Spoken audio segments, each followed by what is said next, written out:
Subscribe to Himanshu Arya tutorial and click on the bell icon to never miss an update.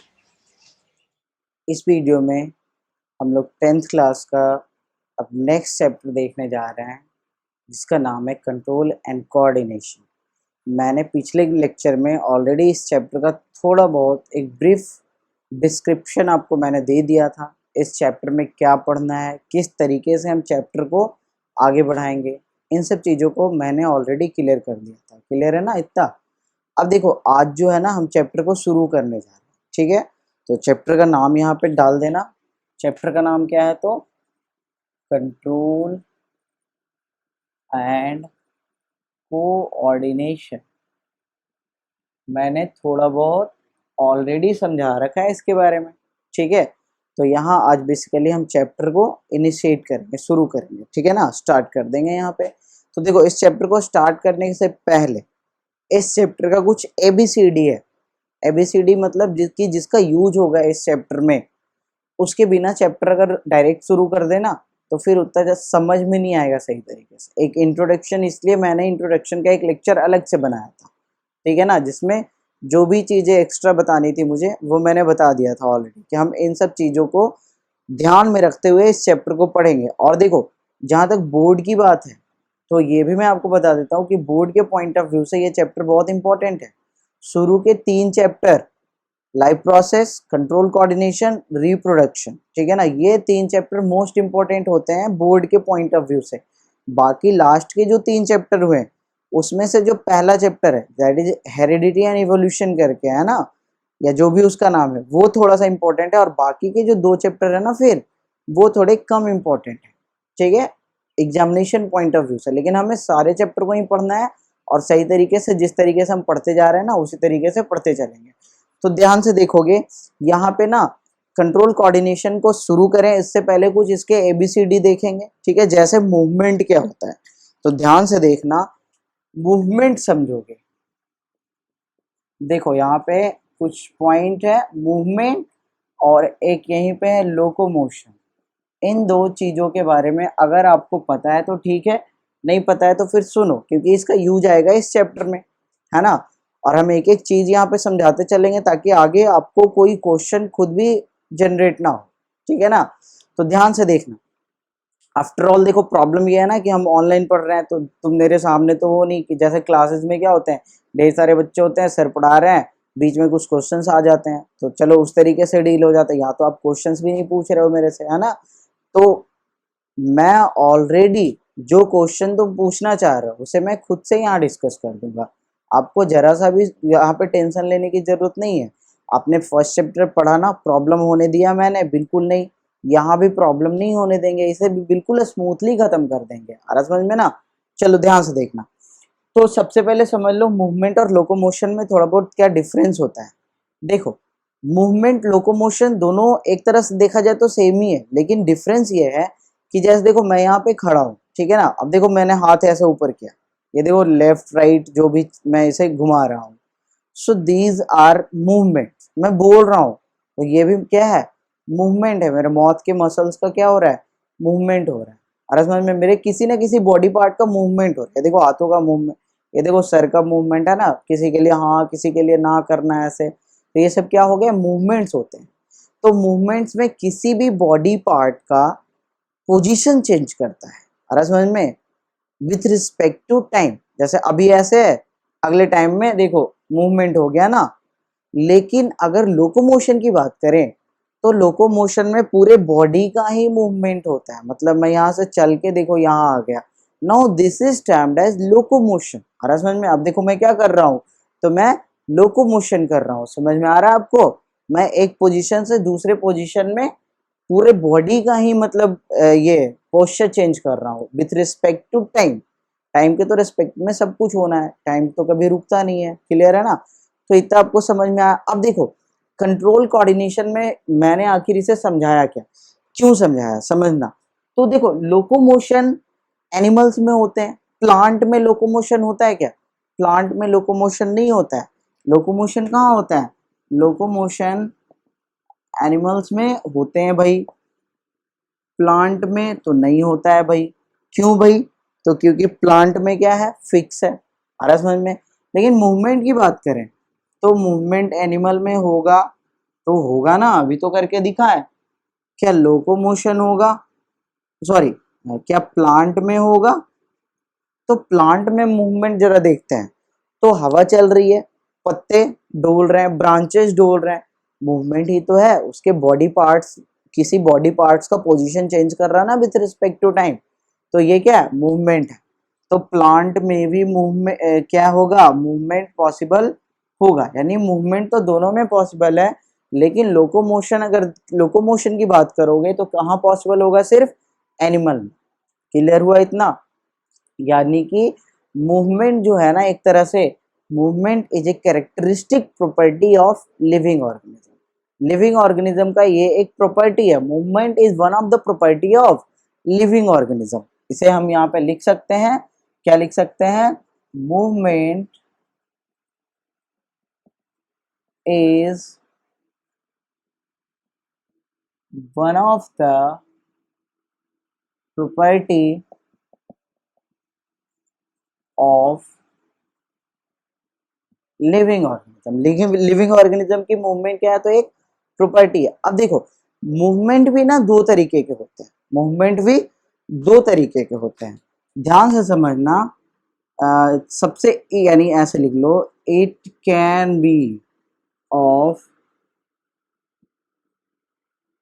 To types. Number one, पहला जो होगा यहाँ पे, ये पहला हो सकता है ग्रोथ पे डिपेंड करने वाला मूवमेंट। ध्यान से समझते चलना, एक एक पॉइंट यहाँ पे समझना है, जहां स्किप किए आप ही को आगे प्रॉब्लम होगा, है ना। लाइफ प्रोसेस से थोड़ा सा ज्यादा कॉम्प्लिकेटेड चैप्टर है, मैं शुरू में ही बोल देता हूँ, तो यहाँ पे ध्यान जरूर रहना चाहिए आपका। तो क्या है? The first one is growth dependent movement. देखो नाम से ही पता चल रहा है, ऐसा मूवमेंट जो किस पे डिपेंड करे? ग्रोथ पे। मतलब ग्रोथ होगा ना तभी मूवमेंट होगा, अगर ग्रोथ नहीं हुआ so there will be no movement at all. तो मूवमेंट किस पे डिपेंड किया? तो ग्रोथ पे डिपेंड किया। थोड़ा सा समझ में आया? एग्जाम्पल देखो और समझ में आएगा। यहाँ पे एक एग्जाम्पल समझना, इसे डिफिनेशंस लिखने की जरूरत नहीं है हमें, सिंपल से समझ सकते हो, विच डिपेंड ऑन ग्रोथ। ठीक है ना। अब हम लोग 10th में आ गए ना, तो यहाँ समझो कुछ एग्जाम्पल्स देख लो। एग्जाम्पल देख लो, जैसे जैसे देखो, जर्मिनेशन समझते हो ना, जर्मिनेशन ऑफ सीड। तो देखो जर्मिनेशन ऑफ सीड हो रहा है तो वो एक ग्रोथ है ना, लेकिन उस ग्रोथ की वजह से देखो मूवमेंट हो रहा है उसके बॉडी पार्ट्स में, वहां से ब्रांचेस निकल रहे हैं, इधर फैल रहा है, इधर फैल रहा है। सो दीज आर मूवमेंट्स ना। और ये मूवमेंट किसकी वजह से हुआ? ग्रोथ की वजह से। अगर यहाँ पे ग्रोथ नहीं होता तो क्या ये मूवमेंट पॉसिबल था? तो बिल्कुल नहीं पॉसिबल था। क्लियर हो रहा है ना? फील आ रहा है ना? चलो समझते चलना। Then our next is second one क्या हो जाएगा? ग्रोथ इंडिपेंडेंट मूवमेंट या नॉन ग्रोथ मूवमेंट। क्लियर है ना? Non growth movement, dependent movement, या सिंपली लिखो ग्रोथ इंडिपेंडेंट मूवमेंट। यानी जिसका ग्रोथ से कोई भी वास्ता नहीं है, उस मूवमेंट को होने के लिए ग्रोथ से कोई मतलब नहीं है कि बॉडी में ग्रोथ होगा तभी मूवमेंट होगा। फॉर एग्जाम्पल यहाँ पे देखो, जैसे मैं जा रहा हूं, सामने से एक बिल्ली क्रॉस कर गई रास्ते को, क्या उसमें बिल्ली का ग्रोथ हुआ क्या? क्या अगर ग्रोथ नहीं होता तो वो वहां रास्ता क्रॉस नहीं करती क्या? समझ में आ रहा है? एक बच्चा है खेल रहा है, ठीक है, उसमें भी मूवमेंट्स हो रहा है। चलो मैं अपनी बात करूं, देखो हाथ पैर मेरे मौत मूवमेंट्स तो हो ही रहे हैं, तो क्या ये ग्रोथ की वजह से है? नहीं ना। देखो अब ऐसा मत सोचना बिल्कुल सेलुलर लेवल पे जाके कि सर ग्रोथ तो हो ही रहा है आपके बॉडी में, सेल डिवीजन तो चल ही रहा है, कहीं ना कहीं तो सेल डिवीजन चल ही रहा होगा। तो बिल्कुल चल रहा है, वो बहुत ही एकदम समझ रहे हो लो लेवल पे चल रहा है। उस ग्रोथ से मतलब नहीं है सेल, मतलब इस मूवमेंट को होने के लिए। आ रहा समझ में? तो ये इसका कोई मतलब कि जो ग्रोथ इंडिपेंडेंट मूवमेंट होते हैं उसका ग्रोथ से कोई वास्ता होता ही नहीं है। तो या इसमें एग्जाम्पल क्या लिख लोगे? तो एक एग्जाम्पल में जैसे देख लो,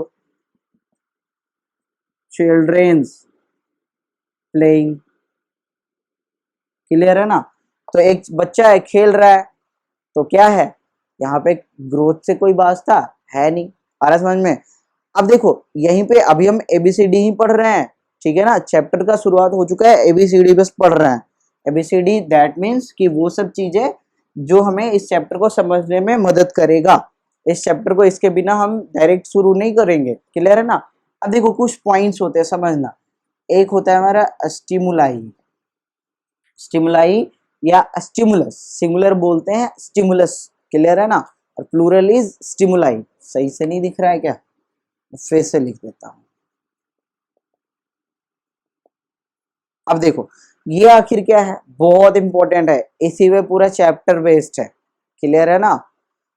तो ध्यान से देखना स्टिमुलाई होता क्या है। कोई भी चेंज, बिल्कुल ध्यान से देखना, कोई भी चेंज इन्वायरमेंट में, चाहे वो एक्सटर्नल इन्वायरमेंट में हो या फिर इंटरनल इन्वायरमेंट में हो। इंटरनल इन्वायरमेंट मेरे कहने का मतलब हुआ कि बॉडी के अंदर, inside the body. External environment में हो या इंटरनल इन्वायरमेंट में हो, क्लियर है ना, कोई भी चेंज वो क्या कहलाएगा, stimuli, which brings certain reactions. अरे समझ में, वो चेंज जो इंटरनल इन्वायरमेंट या एक्सटर्नल इन्वायरमेंट में हो रहा है, जो बॉडी में ना कोई रिएक्शन कॉज करवाएगा, कोई रिस्पॉन्स कॉज करवाएगा। अरे समझ में, जिसपे कि हमारा बॉडी रिएक्ट करेगा, रिस्पॉन्ड करेगा। अरे समझ में, यानी कि दो चेंजेस एक्सटर्नल और internal on which our body, या बॉडी का सेल टिश्यू ऑर्गन कुछ भी, our body respond and react are known as stimuli. Clear हुआ? जैसे देखो एग्जांपल देके समझाते हैं और क्लियर होगा। जैसे ध्यान से समझना, इंटरनल एक्सटर्नल दोनों का एग्जांपल यहाँ पे हम देखेंगे। जैसे ध्यान से देखो कि मैं यहाँ पढ़ा रहा हूँ इस रूम में, अब इस रूम में मान लो अचानक से मुझे बहुत ज्यादा पसीना आने लगे, बहुत ज्यादा गर्मी चलने लगे, गर्मी यहाँ हो जाए, है ना, तो मैं क्या करूंगा, जो फैन है, कूलर, एसी कुछ भी है ना, वैसा कुछ इक्विपमेंट मैं उसे ऑन करूंगा, क्लियर है ना, आ रहा समझ में। तो कुछ ना कुछ चेंज हुआ ना मेरे बॉडी में, जिसकी वजह से मैं यहाँ पे देखो एक रिस्पॉन्स मैंने शो किया, मैं यहाँ से दौड़ के गया, स्विच को ऑन किया और फिर से आके मैं नॉर्मल फिर से पढ़ाने लग गया, क्लियर है। या फिर दूसरा समझो कि मैं फील्ड में मैं बाहर घूम रहा हूँ, कहीं अचानक से बारिश होने लगी, so that is also an external change. External environment में कुछ चेंज हुआ अचानक से, अरे समझ में। अब उस पर हमारा बॉडी रिस्पॉन्ड किया कि छाता है तो छाता खोल लिया, नहीं है तो फिर वहां से भाग गए हम, किसी शेड वाले प्लेस के नीचे चले गए, किसी घर के नीचे चले गए, आ रहा है समझ में। तो ये सब हुआ। अब देखो बॉडी के अंदर भी बहुत सारे होते हैं स्टिमुलस, और उस पर खुद हमारा बॉडी रिस्पॉन्स भी करता है, आ रहा है समझ में। जैसे देखो हम लोग फूड खाते हैं, क्लियर है ना, तो फिर क्या होता है, एंजाइम्स रिलीज होते हैं उसी के रिस्पॉन्स में। तो ये सब समझ रहे हो ना, इंटरनल स्टिमुलस एंड रिस्पॉन्स है, क्लियर हो रहा है ना, फील आ रहा है ना, समझ रहे हो ना, समझना जरूरी है। तो स्टिमुलस का यहाँ पे सिंपल सा हम लोग डिफिनेशंस लिख लेंगे यहाँ पे, ठीक है ना, लिख लेना। द चेंज इन इन्वायरमेंट, कोई भी इन्वायरमेंट, ये इंटरनल और एक्सटर्नल, यहाँ पे मैं ब्रैकेट में कर देता हूं, internal oblique external, on which our body respond and react, yeah, which causes a certain reaction to take place, और समझ में, on which our body respond and react are known as stimuli। Stimuli हो गया। अगर इसका singular की बात करें, देखो यहीं पे लिख लेना, अगर सिंगुलर में इसको देखें हम, है ना, तो सिंगुलर क्या हो जाएगा, स्टिमुलस, याद रखना है इसको, है ना, सिंगुलर में स्टिमुलस और प्लूरल क्या हो जाएगा, तो स्टिमुलाई हो जाएगा। तो स्टिमुलाई समझ में आया। स्टिमुलाई क्या है, कोई भी चेंज इंटरनल एक्सटर्नल इन्वायरमेंट में जिसपे हमारा बॉडी क्या करे, रिएक्ट करे, क्लियर है ना।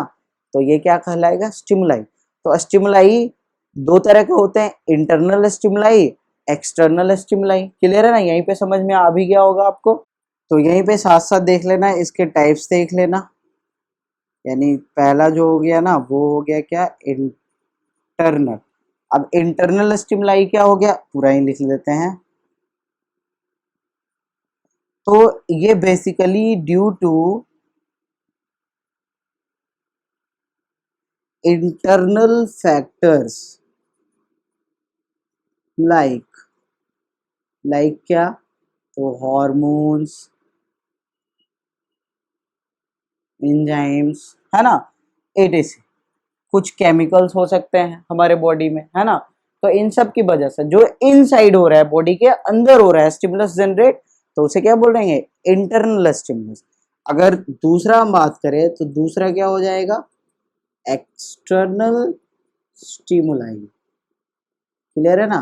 तो ये क्या होता है, due to external factors, due to external factors like देखो यहाँ पे टेम्परेचर हो सकता है, ह्यूमिडिटी हो सकता है, क्लियर है ना, वाटर हो सकता है, या पीएच बोल सकते हो, पीएच भी हो सकता है, कुछ भी हो सकता है। ये सब तो वैसे इंटरनल में भी हो सकता है, तो ये सब ईटीसी हो सकता है। तो कुछ जो बाहर से हो रहा है वो क्या है, एक्सटर्नल स्टिमुलाई, और जो अंदर से हो रहा है बॉडी के वो क्या है, इंटरनल स्टिमुलाई। आ रहा समझ में। इसे क्या करो, अब जल्दी से नोट करो। इसे नोट कर लिया होगा आपने, मैं इसे पूरा ही रेज कर रहा हूँ, ठीक है ना। इसके बाद देखेंगे आगे हम लोग। देखो इसके बाद ना अब हमारे चैप्टर का सबसे पहला टॉपिक आएगा। वैसे पहला टॉपिक तो स्टिमुलस हो ही गया हमारा, इस चैप्टर के नाम से सबसे पहला टॉपिक आएगा। देखो चैप्टर का नाम था ना कंट्रोल कोऑर्डिनेशन। अब हम देखते हैं, कंट्रोलिंग तो समझ ही रहे हो, ठीक है ना। हम देखते हैं कोऑर्डिनेशन क्या होता है, ध्यान से समझना।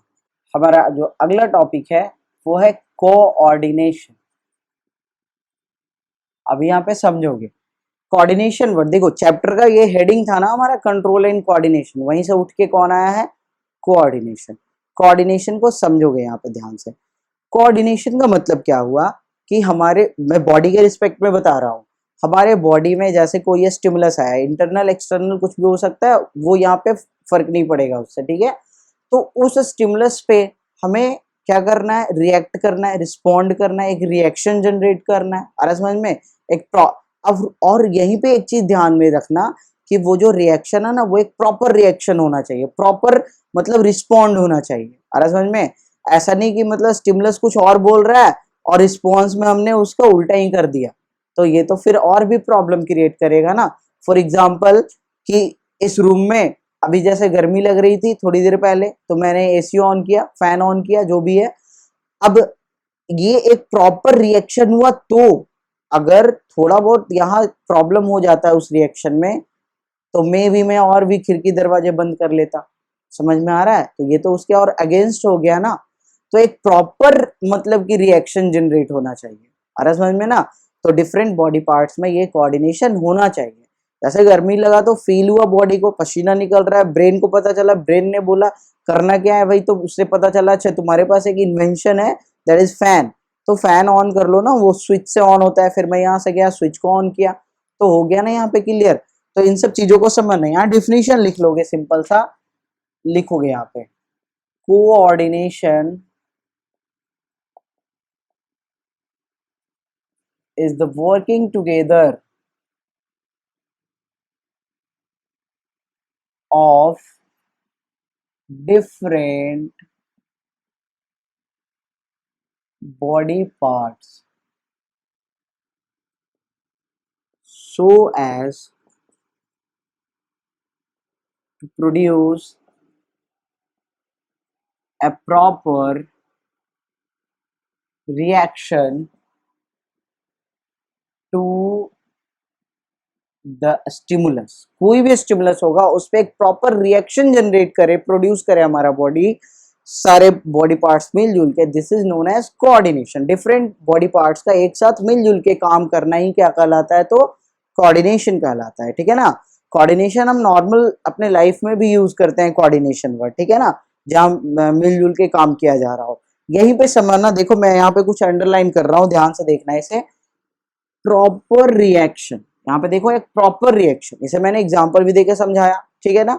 अब देखो इसी प्रॉपर रिएक्शन को बोलते हैं हम रिस्पॉन्स। अरे समझ में, यहीं पे लिख लेना, this proper reaction to stimulus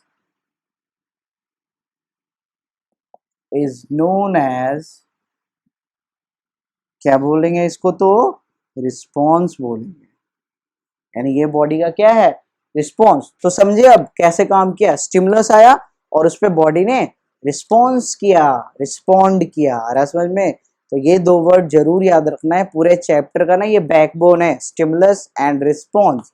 stimulus and response. Stimulus क्या है, जो कोई भी चेंज हो रहा है उस चेंज को एडजस्ट करने के लिए, बॉडी में अगर कुछ चेंजेज हो रहे हैं तो उसे एडजस्ट करने के लिए बॉडी ने जो चेंज किया, बॉडी में जो रिएक्शन हुआ, जिसकी वजह से वो क्या होगा, फिर से स्टैब्लिश हो जाएगा, एक नॉर्मल कंडीशन, एक बैलेंस स्टैब्लिश हो जाएगा, एक इक्विलिब्रियम स्टैब्लिश हो जाएगा। आ रहा समझ में, एक होम्योस्टैसिस स्टैब्लिश हो जाएगा। देखो फिर से एक नया वर्ड आ गया, होम्योस्टैसिस, मैं थोड़ी देर में उसे भी समझा रहा हूँ।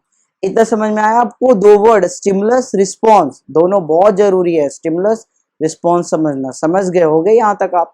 तो ये क्या हो गया, दिस इज मतलब व्हाट, रिस्पॉन्स। और कोऑर्डिनेशन समझ गए ना, कि डिफरेंट बॉडी पार्ट्स का एक दूसरे के साथ मिलजुल के काम करना ताकि रिस्पॉन्स सही तरीके से दे सके, उल्टा पुल्टा रिस्पॉन्स नहीं देना, नहीं तो फिर प्रॉब्लम होगा। क्लियर हुआ इतना। अब देखो यहीं पे समझना कि जो रिस्पॉन्स होता है, जो रिस्पॉन्स होता है किसी भी ऑर्गेनिज्म का, वो बेसिकली, मैं क्या बोल रहा हूँ, जनरली या बेसिकली, वो होता है in the form of movement of certain body parts of that organism. ये जनरली किस फॉर्म में होता है, तो मूवमेंट के फॉर्म में होता है रिस्पॉन्स। जैसे अभी देखो एग्जांपल देखे ना, फैन ऑन किया तो देखो मूवमेंट के ही फॉर्म में गया, यहाँ से वहां तक गया ना। अरे समझ में, अगर मेरे पास रिमोट होता तो रिमोट को भी उठाते, कहीं ना कहीं मूवमेंट होता है बॉडी पार्ट्स में, और तभी वो, या फिर ऐसे हो गया क्या कि बस ऐसे हैं, सोच लिए और फैन ऑन हो गया या ऑफ हो गया, नहीं ना, वहां मूवमेंट करना पड़ रहा है मुझे, ठीक है ना। अगर क्लास में कोई बच्चा परेशान कर रहा है, बदमाशी कर रहा है, बहुत ज्यादा देख रहा है, मैं पढ़ा रहा हूँ, उसका ध्यान कहीं और ही है, तो उसे जाके दो लगा दूंगा मैं, ठीक है। सो ये भी तो एक मूवमेंट ही हुआ ना। या फिर बस मैं पढ़ा रहा हूँ, अंदर ही अंदर गुस्सा हो रहा हूँ कि नहीं, वो बच्चा ना मेरे गुस्सा होने से शांत हो जाएगा, और मैं सो भी नहीं कर रहा हूँ, ठीक है। तो बस अंदर ही अंदर, बस अंदर ही अंदर, फेशियल एक्सप्रेशन में मैं नहीं दिखा रहा हूँ, तो क्या वो शांत हो जाएगा, नहीं। लेकिन वही अगर फेशियल एक्सप्रेशन दिखाता हूँ in the form of certain movements, clear है ना, तो फिर मे भी वो शांत हो जाए। तो मूवमेंट के ही फॉर्म में बेसिकली रिस्पॉन्स, मतलब कि कोई ऑर्गेनिज्म शो करता है, ठीक है। इस पॉइंट को यहाँ पे लिख लोगे, ठीक है ना, लिखना, the response of an organism is generally,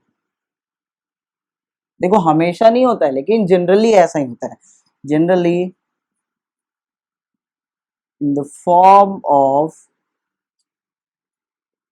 in the form of what, movement of certain body parts. Certain body parts में मूवमेंट होता है, उसी फॉर्म में कोई भी ऑर्गेनिज्म क्या करता है, तो एक रिस्पॉन्स शो करता है, रिस्पॉन्स जनरेट करता है। ये समझ में आया ना। अब देखो यहाँ पे मैंने अभी थोड़ी देर पहले एक वर्ड यूज किया था, मैं इसे इरेज कर रहा हूँ, ठीक है ना। एक वर्ड यूज किया था मैंने, कोऑर्डिनेशन। क्या वर्ड यूज किया था, मैं इसे पूरा इरेज कर रहा हूँ। एक वर्ड मैंने यूज किया था, देखो ध्यान से, सॉरी कोऑर्डिनेशन नहीं, कोऑर्डिनेशन तो मैंने बता दिया ना, homeostasis,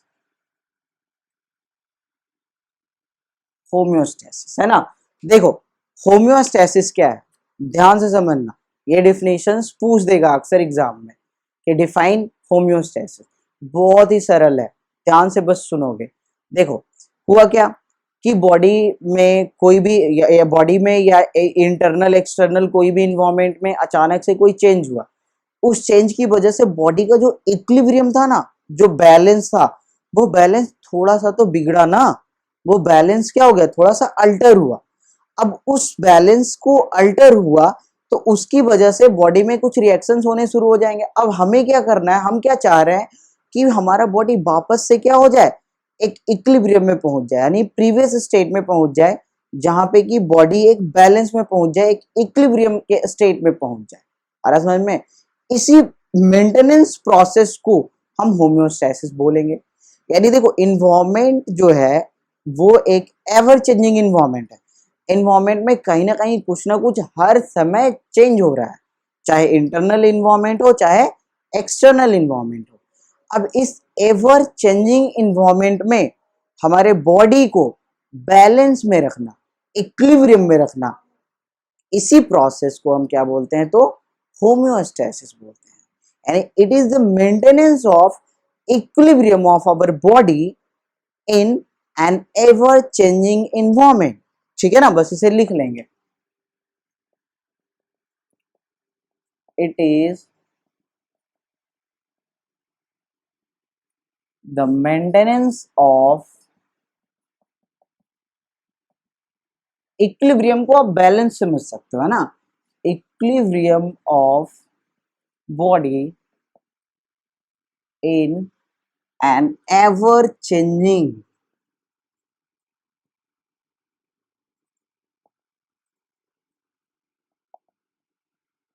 ever changing environment. Environment तो एक मतलब हमेशा चेंज कर रहा है कुछ ना कुछ, ठीक है ना, उसी में बॉडी को इक्विलिब्रियम में बनाए रखना ही क्या कहलाता है, होम्योस्टैसिस। अच्छा, ये करेगा क्या, ये करेगा कौन एक्चुअली, क्या नहीं, कौन। तो नेक्स्ट पॉइंट लिख लेना, इट इज मेंटेन्ड बाई। ये कौन मेंटेन करेगा, तो सबसे पहला जो है वो है न्यूरल कोऑर्डिनेशन। ठीक है ना, या इसी को चाहो तो तुम इलेक्ट्रिकल भी मान सकते हो। ये किस फॉर्म में काम करेगा, तो इलेक्ट्रिकल फॉर्म में काम करेगा। And the second one is chemical coordination. दूसरा क्या है, तो केमिकल कोऑर्डिनेशन। ये किस फॉर्म में काम करेगा, तो इसमें तो नाम से ही पता चल रहा होगा आपको, ये केमिकल फॉर्म में काम करेगा। आ रहा समझ में? यानी फिर से समझो, देखो लाइफ प्रोसेस का जब मैंने इंट्रोडक्शन दिया था तो वहां याद करो, उस पूरे लाइफ प्रोसेस में हमें 4 चैप्टर पढ़ने थे। वो एक अकेला चैप्टर नहीं था, भले ही 10th के लेवल पे वो एक चैप्टर है, लेकिन उसके अंदर 4 चैप्टर का क्या था, वो एक मिक्सचर था। उन चारों चैप्टर का नाम याद करो, nutrition, respiration, circulation and excretion. आगे जब 11th क्लास में जाओगे ना आप, तो ये चारों अलग अलग चैप्टर के फॉर्म में मिलेगा, एक यूनिट मिलेगा आपको, ह्यूमन फिजियोलॉजी, और उसमें ये 4 चैप्टर्स मिलेंगे आपको। वहां एक चैप्टर के अंदर यूनिट्स नहीं मिलेंगे, ठीक है ना। यहाँ पे उसी तरीके से समझो कि जो हम चैप्टर पढ़ रहे हैं ना, कंट्रोल कोऑर्डिनेशन, यहाँ पे देखो तो 2 चैप्टर का ये मिक्सचर है। एक पहला क्या है, न्यूरल कोऑर्डिनेशन, और दूसरा क्या है, केमिकल कोऑर्डिनेशन। यानी एक में पढ़ना है हमें नर्वस सिस्टम, यहीं पे देखो समझ लेना। ये जो न्यूरल कोऑर्डिनेशन है, इसमें हम क्या पढ़ेंगे, तो इसमें हम पढ़ेंगे नर्वस सिस्टम, आराम समझ में। और केमिकल कोऑर्डिनेशन है, तो इसमें हम क्या पढ़ेंगे, तो इसमें पढ़ेंगे एंडोक्राइन सिस्टम। आया समझ में इतना। लेकिन यहीं पे एक पॉइंट और ध्यान देना कि प्लांट में नर्वस सिस्टम हम नहीं पढ़ेंगे, क्योंकि प्लांट में न्यूरल कोऑर्डिनेशन होता ही नहीं है, या होता भी है ना तो वो बहुत ही लो लेवल का होता है, उसे मैं समझाऊंगा बाद में, ठीक है ना।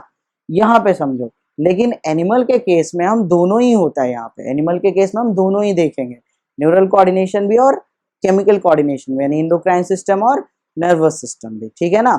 और मैंने ये आपको इंट्रोडक्शन में भी समझा रखा है कि हम कैसे कैसे आगे बढ़ेंगे, ठीक है। पहले प्लांट का देख लेंगे क्योंकि उसमें सिर्फ केमिकल है, और उसके बाद एनिमल का केमिकल देखेंगे, फिर एनिमल का न्यूरल देखेंगे। इतना आपको क्लियर हो गया होगा। इसके आगे देखना, एक पॉइंट लिख लेना बस, कि इसी इसी का पॉइंट कि प्लांट में ये होता है सिर्फ और एनिमल में दोनों होता है, बस उसे लिख लो। In plants only chemical coordination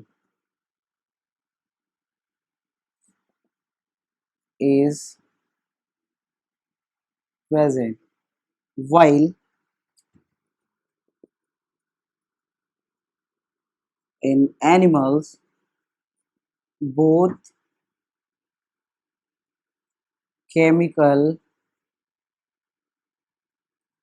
and neural coordination is present।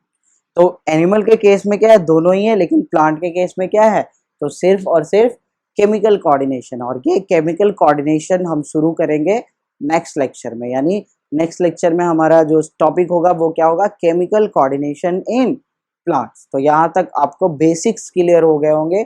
तो कल से हमारा चैप्टर लगभग ये स्टार्ट तो हो ही चुका है, मेन टॉपिक कल से शुरू हो जाएगा। कल से हम केमिकल कोऑर्डिनेशन प्लांट का पढ़ेंगे, जो मैंने सबसे पहला टॉपिक बताया था। इस चैप्टर को 3 भागों में बांट लो, ठीक है ना। तो पहला भाग हम कल से शुरू करने जा रहे हैं, ठीक है ना, जिसमें हम देखेंगे प्लांट के मूवमेंट देखेंगे, जिसमें ट्रॉपिक मूवमेंट और नेस्टिक मूवमेंट देखेंगे, कहाँ से हो रहा है, क्यों हो रहा है, कैसे कंट्रोल कर रहा है, उसके मैकेनिज्म को समझेंगे, और इन सब चीज़ों को देखेंगे हम नेक्स्ट क्लास में। तो तब तक के लिए बाय, टेक केयर। वीडियो को अपने दोस्त के साथ जरूर शेयर करो ताकि वो भी पढ़ाई कर सके, ठीक है ना। चलो फिर ठीक है, बाय।